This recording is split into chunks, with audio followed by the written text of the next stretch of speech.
Yeah, I know. I did what? Allow me to explain. A couple of weeks ago, I got a Rubik's Cube to use at work. Just something to fiddle with in my spare time, and I mean, it's kind of a flex to bust out a cube and solve it. But anyway, that's not the point. I want to get good at solving this thing, hopefully, and if I could somehow incorporate it into a video, that would be pretty sick. One man, one cube, one game. So that's cool.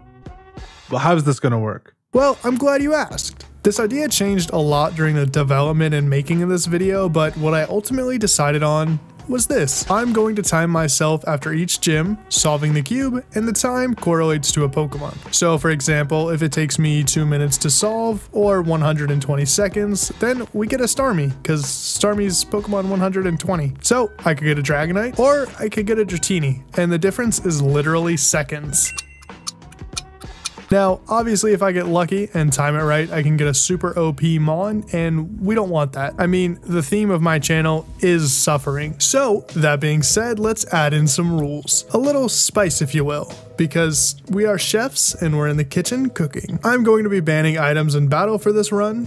I'm going to be enforcing a level cap that aligns with each gym leader's ace, and to top it all off, I can't evolve Pokemon. So if I get an Abra, I'm stuck with it. It should be pretty fun. My goal is to get better with the cube, obviously, and become an absolute menace to the cubing scene. For this, I decided to play some Pokemon Black because I want to, I guess. So let's aim for 3,000 likes on this one. If you're new here, don't forget to subscribe and ring that bell so you never miss an upload. I was looking at my YouTube stats and 84.1% of the people that watch my videos aren't subscribed. So check and make sure you're subscribed, because if you aren't, then you should be, and help me hit my goal of 100K for the year. I'll give you some time to check, like 3 seconds. All right, 3, 2, 1. All right, you good? I'm good.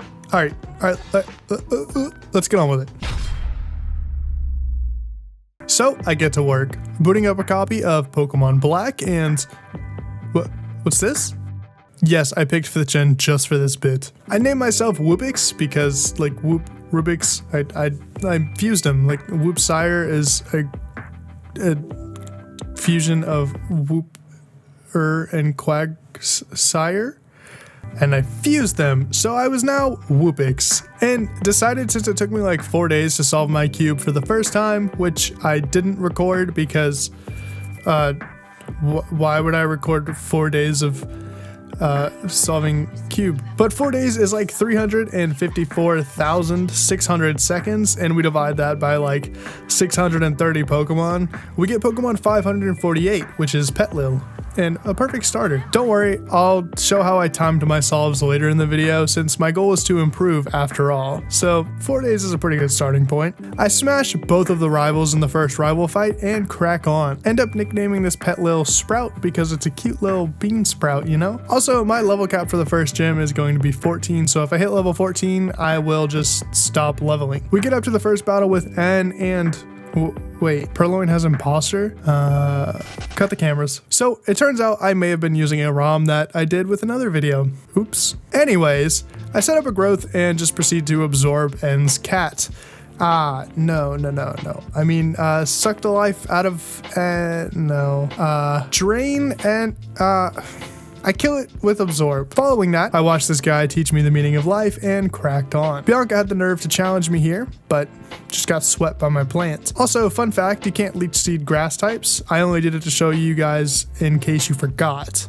So, moving on into the trainer school battle with Cherim, it was quite easy. My plan was to just drain the, set up a leech seed and use the Pokemon move Absorb to take them down, which went swimmingly. Since I had replaced Tepig as the starter on accident and was going to be fighting the water gym leader, I figured it was only fitting to go into the gym under the level cap I had set, since I was kind of cheesing it anyways. So, gym time. It went about as you'd expect. A leech seed here, a little sleep powder there, and a couple of growths, and the formula was complete, and we just killed everything from there. Let's see what our next Mon is. Now, obviously between the 4 days and this, I practiced a little bit because, yeah. The way I did my timing was I had 3 buttons on my stream deck set up for starting my timer, pausing it, and resetting it.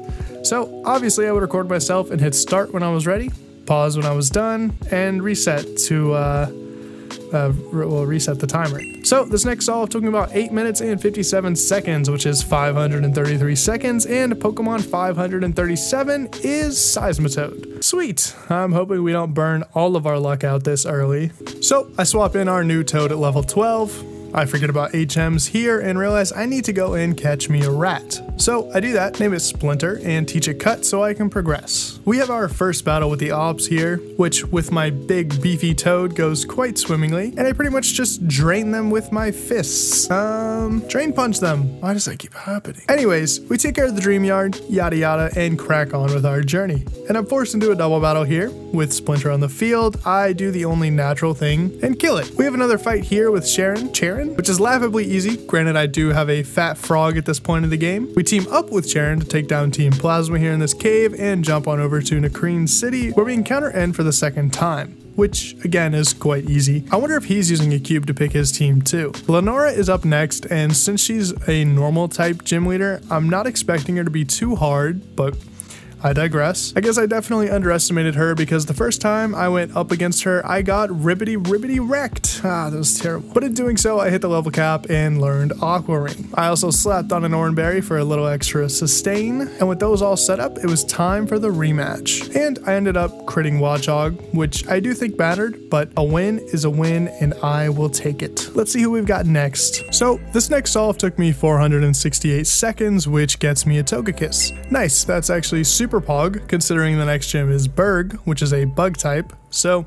anyways, we reclaim the skull, take down Team Plasma in Castelia City, and it's just time for the gym. Oh, our level cap is 23 for this one. Not like it mattered though, because Togekiss literally just tapped Air Slash and ran through Berg's team. But fear not, because the difficulty is about to ramp up heavily, unfortunately for me. This next solve took me about 426 seconds, which gave me Drift Bloom. Now, normally a pretty good mon, right? Except for the fact that Elisa was the next gym leader and I'd be having to deal with her volt switching Sky Rats. My cap for this would be 27, but let's just get into it. I run through everything pretty easily and hit the level cap pretty much right out of the gate. We go for a romantic ride with N on the Ferris wheel, and then we're ambushed at the bottom. Armed with the power of hacks though, I set up some minimizes and proceed to take him down. Now, this is where things get rough. I already had a hard enough time making it through these gym trainers on my way to Elisa, which is bad enough, but with some RNG we finally make it. I lost track of how many times I lost, but I needed the right sequence of RNG and moves and things to come out.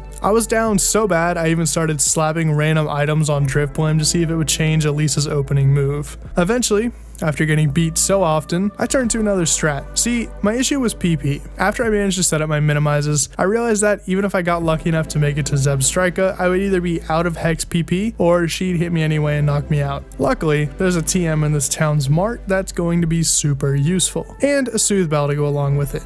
So I slapped on the Soothe Bell, ran around a bunch to maximize my happiness, and taught Drift Bloom Return. Finally, it seemed like this was the winning combo, as after my next couple battles, I finally managed to take Elisa down and get my 4th gym badge. It was tough, but finally, content.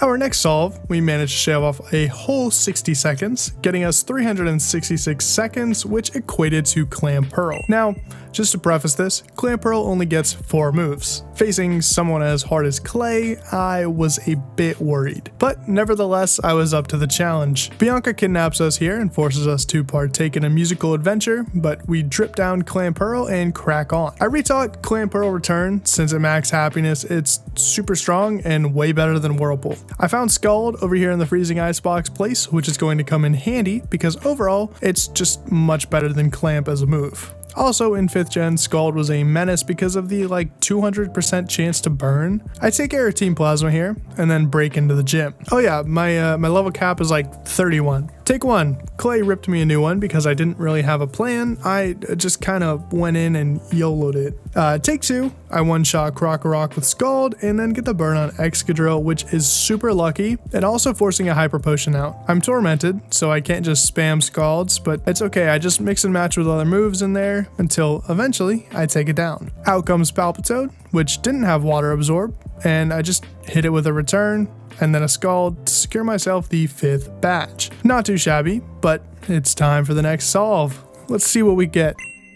And we get a solid 351 seconds. So that gives us a... oh no. It's a cast form. I'm super nervous about this one, since cast form doesn't really get any useful moves until later on, but I'm thinking I can use Hail, get the ice form, and sweep Skyla. We're level capped at 35 for this one. Have a Bianca battle up here where we get to have a taste of what this cast form will be like. Since it's already hailing here, we don't have to worry about setting it up ourselves, but without RNG and getting lucky with freezes, I don't think this one would have been as easy as it was. Up in this battle against N, I realized just how much damage regular form cast form did with a stab return, and I started to change my plan for the gym. See, before I mentioned I was going to set up Hail, gain the ice typing, and go ham with powder snows from there. But after seeing that damage output from the regular form, I was thinking differently. And moving on to Skyla, I did just that. She hurt, I'll give her that, but after a lucky crit on Swoobat, it was pretty easy to just sweep with return. So yeah, cast form is a beast. And then Skyla called me amazing.